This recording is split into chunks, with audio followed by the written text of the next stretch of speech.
All right, so let's look at the problem you sent me. Good evening. Hope everything's going all right. Everything's going well. Just waiting for this thing to go. No, wait, there we go. Okay, so this is the problem that you gave me. So when it comes to this problem, it's really more so giving you a problem to evaluate whether you understand the concept of what's going on with this normal distribution. So under the curve, all of this is equal to 100%. So if I were to do shading off that, I could write on the screen. I can't. It would represent 100%. Now it says, what is the mean of the distribution? Your mean is always in the middle. So you're saying like right about here. So you see 120 is over here. So this would be about the 115.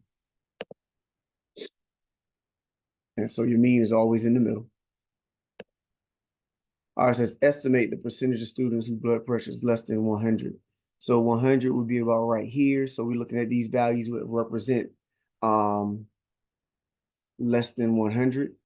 And the closest one would be 16%.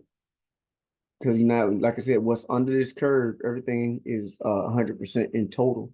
So right here, if you're talking about less than, you're talking about to the left of 100 out of these numbers, it will be closer to 16%. The lowest, next lowest number is 47%. So you're talking about close to half. So it couldn't be the 47. So it has to be 16. All right, next one. Estimated percentage of blood pressure between 110 and 130. So 110 is right here. 130 is right here. So you're talking about the bulk of your data because how high it goes, includes more data. So I would say that's about 47%. All right. So like you said, you're just guessing and you're looking at based on the positioning of the numbers and what they're asking of you, how much data is within the positioning of those numbers. And, like in C, you're talking about between 110 and 130.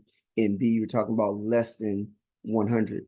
So that's how that would go. And the last one, the estimated percentage of student whose blood pressure is greater than 130. So 130 is here, and to the right is greater than. So of course it will be one of the lesser ones. So I would say 16. And that's it. So you're just matching up the amount of data that will be to the left of, right of, or in between your data values. All right. Let me know if you have any more questions with that. Take care.